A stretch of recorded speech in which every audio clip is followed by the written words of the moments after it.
Hi guys, how you doing? It is Dom here from Hull. Yes, just had a wonderful chat with Mac Page from the Sesh, the social, very well connected in the city of Hull, musically, culturally. Talked about his love of the city, where he likes to eat, his favourite bands, and loads more. Hopefully you enjoy this. Please support the Sesh on a Tuesday. Support the Humber Street Sesh Festival. Go down Humber Street, have some hash browns at Theo and Harry's, and enjoy this chat with Mac. And thank you so much to Mac for his time, and thank you to you guys for your support. We appreciate it. All right, so I'm here with Matt Page from the Sesh. Going to get a bit of insight into who you are, what you do. Obviously, people know the Humber Street Sesh, people know the Sesh, and everything. Well, a lot of that music stuff. But I want to get to know you a bit better as well. So you're from Torquay originally, but you moved to Hull. Can you tell me about the love affair for Hull, Mac, and where that started for you? Wow. Hiya, Dom. Great to be speaking to you. So I'm from Torquay. I'm from that beautiful place called the English Riviera down on the South Devon coast. I came to Hull, the first time I came to Hull was actually 1990. And I replied to an advert in Record Mirror for DJs wanted out in Corfu. And I came to LA's on a Monday, I think it was a Monday lunchtime. First time I ever came to Hull, 1990. I applied to an advert in Record Mirror for a DJ job in Corfu. And I did like a 20-minute audition in LA's on a Monday afternoon with no audience in there, just like other DJs from around the country that had applied. And I was very fortunate, got the job. And I went out to Corfu for 3 years. And whilst I was out there in the last season, I met a girl from Hull, as it happened. And I came back to Hull after the summer of 1992. So 30 years this year, last month. And I came to Hull and... my wonderful sort of journey in the city started in 1992. And from there, I worked in the city centre and put on a few nights in a few of the bars and clubs in town, and then ended up on the avenues in around about 98, 99, and didn't really look back. I sort of set up the Sesh in 2002. The festival came about in 2012 to celebrate 10 years of that weekly night. And here we are. 21 years later from the Sesh, 30 years of being in Hull, and 10 years of Humber Street Sesh. So, yeah, that's me journey into Hull, really. Yeah, congratulations on all the success, man. And you've had, I think you've been director of Sesh events since around 2012, but you're obviously involved in multiple venues across the city. So can you tell me what a typical day in your life is like? I'm getting the sense there isn't one, but can you give me an idea about what a typical day looks like for you?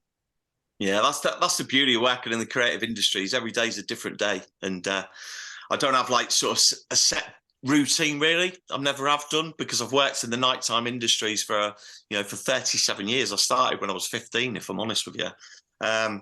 So like my typical day, I'm a bit of a night bird. I'll be honest with you. A lot of people are in my industry. Like I do like the late hours, so Yeah. I don't set an alarm clock, which might surprise a few people. I only set an alarm clock if I've got meetings in the morning. But 9 times out of 10, I try and do Zoom calls in the morning, so I don't have to travel far.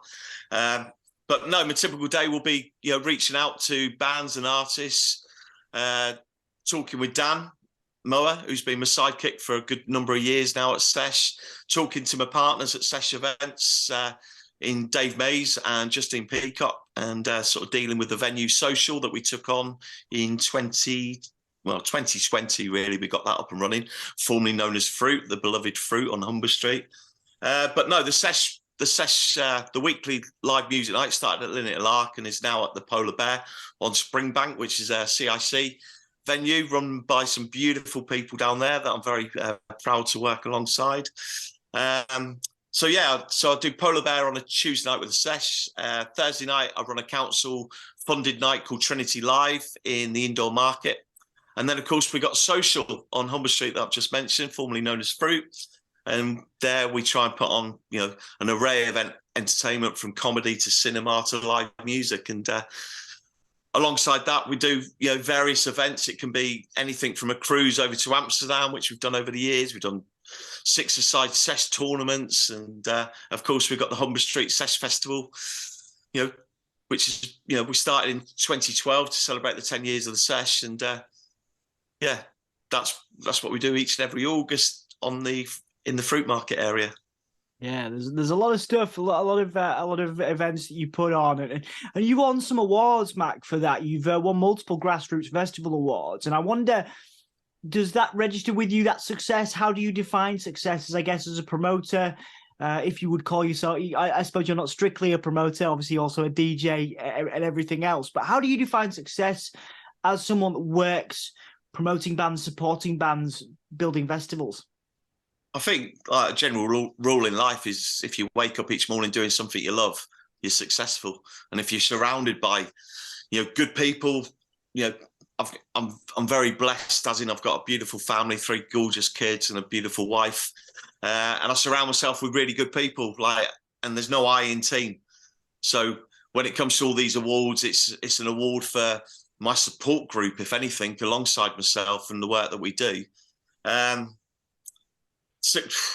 Success, I mean, from the day I started, all I wanted to do was bring people together for a good time. And I feel blessed and I feel fortunate I've been able to do that on various scales, from like one man and his dog on a Wednesday night doing a quiz in a bar, or taking, having 30,000 down in the fruit market, having a mad time at a festival.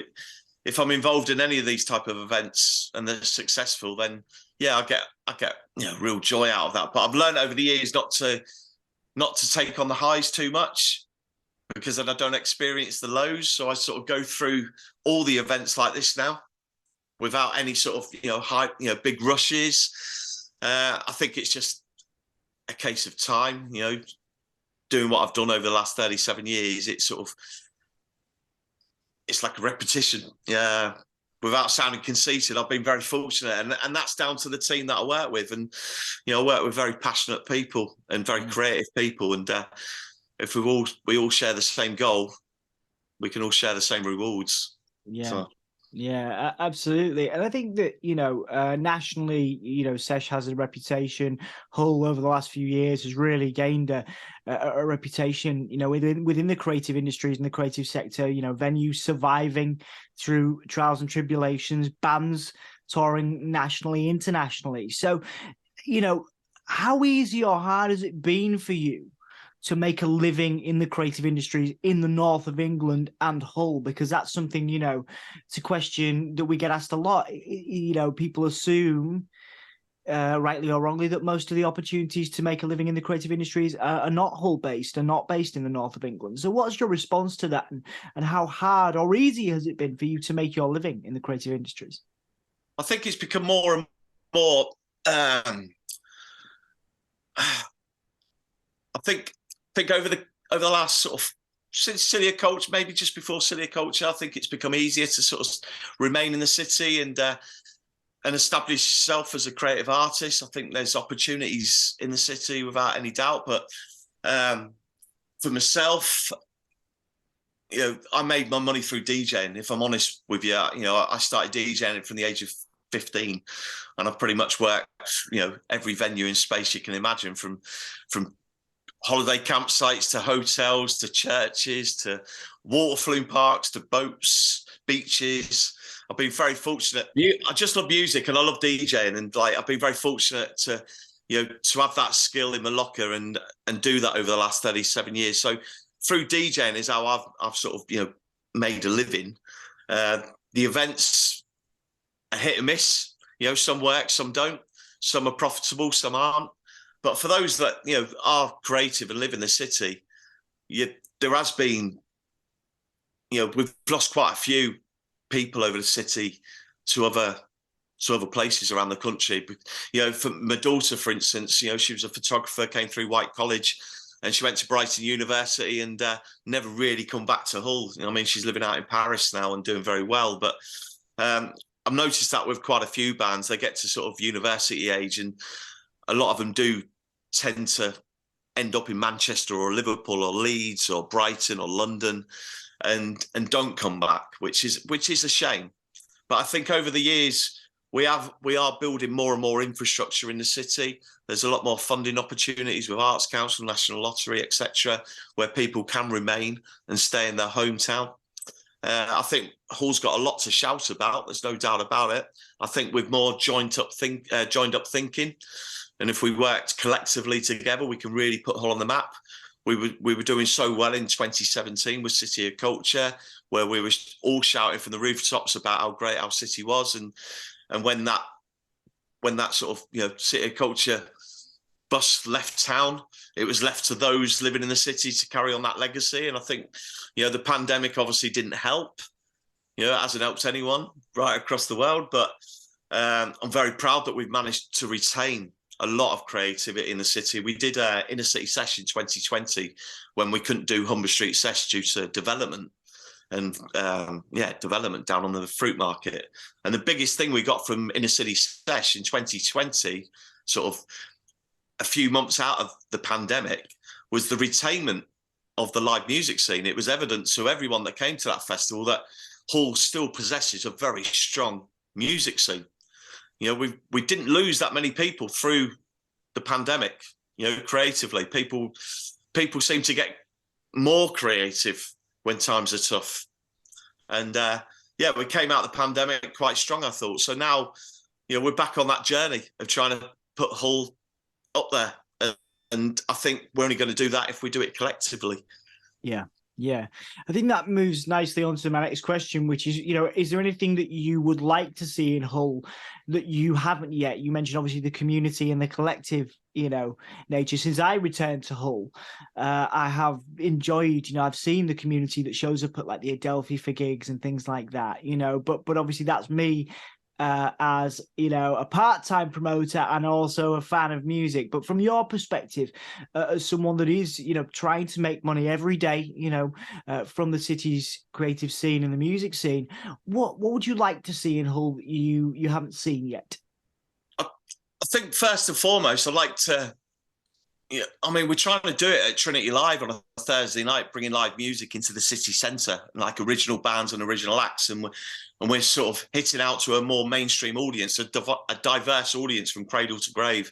You know, we've got families in there, we've got grandparents in there, and we've got a broad mix of the populace like coming down on a Thursday night, which is great. I'd like to see, you know, the creative industries more represented more across the city. I think it's very HU5 based over the last, you know, 20, 30 years. And, you know, I love HU5. I was camped at Linnington Lark for 14 years. And, you know, I love that area. It's a very special area. But when you look at the bigger picture, you know, from having a venue now down on Humber Street Social, there is very little footfall down there. We have to put on, you know, some really exciting gigs and events to attract people down there. I do feel that we need to sort of put live music across the city a little bit more rather than just in HU5. I'm very aware from all the events that we do that, you know, by and large, there's probably about 2,500 people that probably support the arts in the city of Hull out of a populace of, or a demographic of 250,000. You know, there's only what, 10% that is, 10% that are supporting the arts. Is that 10% or 1%? It's 1%, isn't it? 25. Maths isn't a good. Maths isn't a strong point of mine, Matt. Maths ain't my strength. Yeah. That's why I'm skint. No, so yeah, I'd like to see a wider representation across the city, and I'd like to see more joined up thinking amongst all the venues and the promoters and the powers that be. I think the funding needs to be spread out better. I think there's key partners in the city that are very successful with their funding, and I think that's, you know, that's fantastic. But I'd like to see the funding spread out a little bit more amongst the minorities as well, and the smaller organisations too. I know on the grapevine, a few years ago, before the pandemic, we were trying to develop a city of music strategy with Hull City Council and Visit Hull and East Yorkshire. And we were trying to get the various promoters and venues all around the table to talk about how we can promote Hull as a city of music and how we can do it collectively and how we can do it, you know, how we can market collectively, not just inside the city, but outside the city, trying to attract tourism to Hull, to boost the economy, to help, you know, sell tickets and to work together. And that went quiet, obviously, through the pandemic. Well, we have got a meeting next week where we are bringing various partners together around the table to see if we can get that conversation going again. You know, I'm not chairing it. I'm just part of the conversation with everyone else, and I just hope some great things come out of that. I think we've proved to ourselves when we work together, we're quite strong together as a city.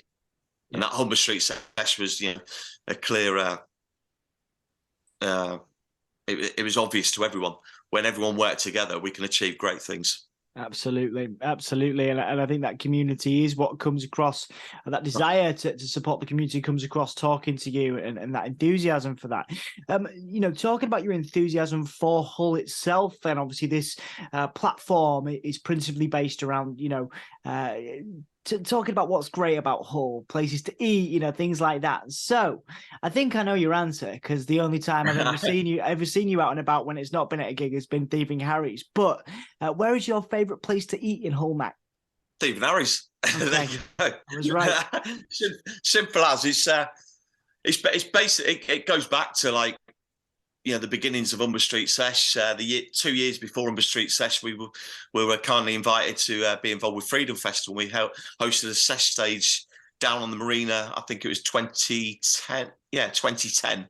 And then in 2011, we weren't asked back for one reason or the other. So we decided to do something ourselves down there, and we took over a couple of derelict warehouses, and that was like the precursor to Humber Street Sesh. And then in 2012, I sort of camped down there, and at the time there was, you know, very little happening down there. They're all derelict buildings, and you know, fruit was very much, you know, the sort of the key building down that street. That sort of, it was the glue that sort of kept the creative heartbeat down there.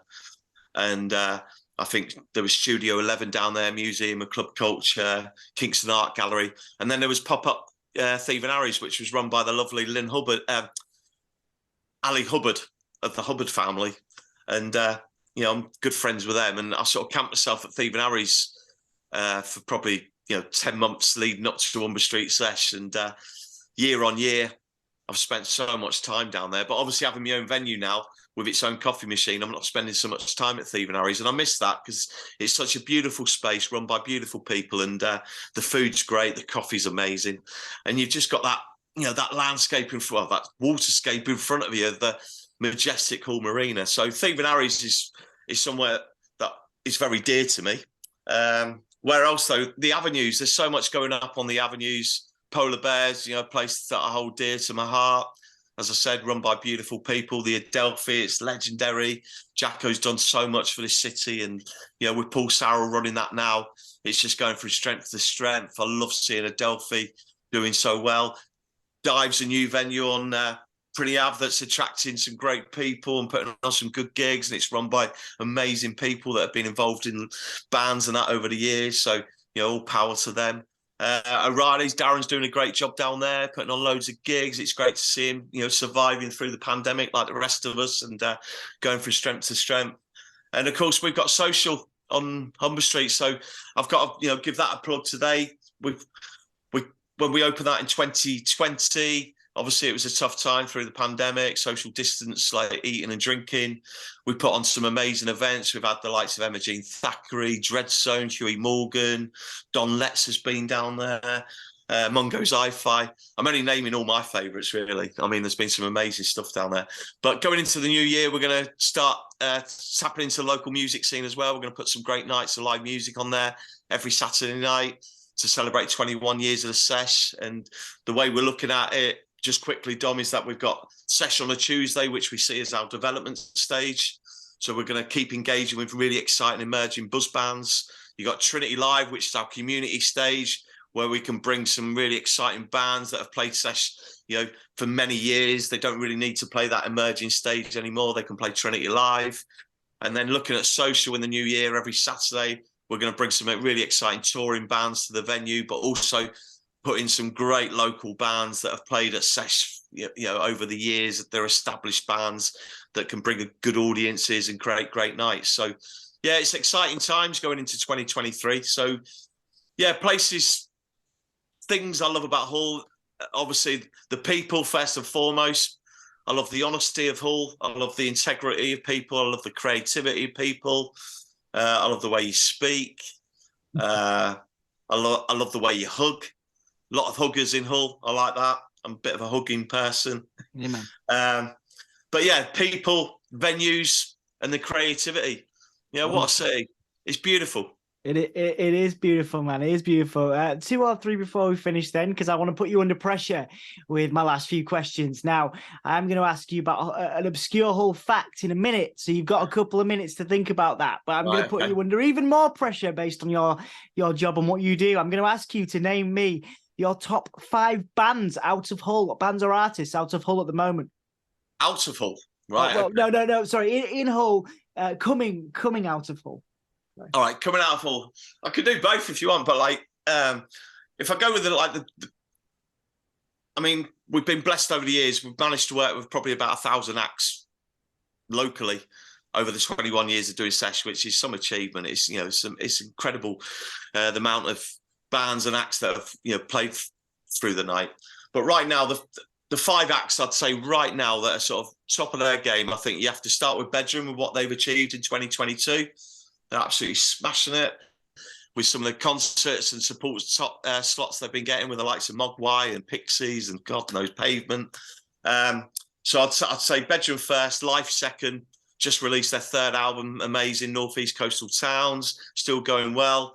And then you got Low Hummer that really broke through in 2022 with their debut album, playing at South by Southwest, playing Reading and Leeds, and that I think they're due a big year next year. Fever have got to be in the mix. They've done some great stuff, and then Shady's got to be in there as well. For his output, really, his output's incredible, and Shady's right up there. So those 5, I'd say, are top of the game. If I go for buzz bands. Or do you want me to go for out of town bands or go for some buzz bands? We'll try and keep it Hull centric where we can. So bands and acts then. I think it's the bands that I've been impressed with in the last sort of 6 months or a year in Hull. Not necessarily bands that have played Humber Street Sesh, but bands that have played the Tuesday night Sesh. Really, I think Candid Faces are really exciting. I really want to see what they come up with in 2023. First 2 singles have been really strong in Youch and Needle Talk. Imogen Hart is someone I've worked with. Well, we've worked with at Sesh since she was 12 years old. She's played every festival. Now at 22, she's really delivering the goods. She's got a beautiful new single out at the moment called Undertow. And I think 2023 is going to be a good year for her. I think she's going to go in a different direction, maybe with a band and an album or an EP next year. Who else? Black Ravines. Black Ravines impressed me. I've only heard the one song. God, what was it called? Is it Johnny the Ghost or something? Johnny the Ghost, yeah. No, they really impressed me. Black Ravines, really like them. If I just go out of town a little bit, I'd say Fuzz Lightyear. Yeah. Really excited by them. And JT. Yeah. I've got to give JT a shout just for his output as well. He's probably produced at least a dozen solid tracks in the last year. He's already been down to Maida Vale with BBC Radio 1, BBC introducing and pushing him as well. And yeah, he's just got bags of energy. He's hot. He's really hot. So I'd say watch out for him. Fantastic. Is that 5? Yeah, that's good. That's good. That's off the top of my head. I mean, there's so many more. Many more. Yeah. Plenty of bands and acts for people to check out. Okay, the pressure is on before we do the press and before we do the plugging bit, the press and plugging bit, as I like to call it at the end. Your favourite obscure Hull fact? What have you got for me, Mac? You've put me on the spot like this before, I'm sure. I have certainly. And I haven't done my homework. And the only obscure fact, it's not even an obscure fact. So I'm just proud of the fact that I got to Boothry Park a few times before it got taken down. I'm a big football fan and a big Torquay United fan. And I just remember being at All City when All City were 3-0 up at Boothry Park. And I was with all my mates in the All City. I think I was in the South Stand. And everyone wanted to leave to go back to Silver Cod. And I said, no, let's hold on for 5 minutes. And don't know how it happened, but Torquay managed to get 3 goals in 5 minutes to come back to draw 3-0. So I had like an interesting drink in Silver Cod straight after that. But it's not an interesting fact, really. But that's the only one I know, really. It's all relevant. It's all relevant. If I can come up with one, I'll come back to you. Yeah. Next time we're in Thieving Harry's for some hash browns, you can hit me up for with your obscure Hull fact. Everybody struggles with that one. I've asked it to everyone that's come on the show so far. Cannibal Animal told me about a polar bear ghost. Didn't know that was a thing. There's a polar bear ghost apparently. I remember being in Linnet Lark and the fruit machine would turn on in the middle of the night when everything was turned off, and that used to scare us. And there was always talk of there being a ghost in Linnet Lark as well. So it's in the HU5 area, isn't it? Polar bear, Linnet Lark. I'm sure there's ghosts all over that place. There's some amazing ghosts as well. I bet they're really amazing creative ghosts. Yeah. You hopefully so. Yeah, the ghosts of Hull keeping the creative scene going. Yeah. From the shadows. All right. So rounding up, then, what would be your message if you could talk? You mentioned your supportive family. You mentioned the people you work with at the social. You know, obviously the thousands of people that show up to Sesh. If you could speak directly to the community that you've cultivated, the people that have gotten behind you, and the people that will remain behind you throughout the rest of your career, what would you say to those people that have got behind you and will continue to do so? Stay on course. Keep believing your city, believe in the people around you. Surround yourself by good people. You'll have a much better life if you do. Just stay on course. We've got something good going on in the city. We've proved it over the last 10 years. I mean, I've been in the city 30 years, so whether you want to call me an outsider or not, coming from Torquay, but I've seen a massive change in Hull over the last 30 years. And if you think of like Hull City going from like Division 3 right up to the Premiership, getting to the FA Cup final, playing in Europe, thinking of Hull having a City of Culture year, you know, really putting Hull on the map, albeit for that 1 year, albeit on the weather map at least. But look at the music scene and how that's developed over the last 10 years or last 20 years. You know, venues such as Adelphi still going strong. We've got the brilliant Bonus Arena now that can attract some bigger names to the city. And I think the powers that be are starting to believe in their own as well. I think there's been a lot of focus.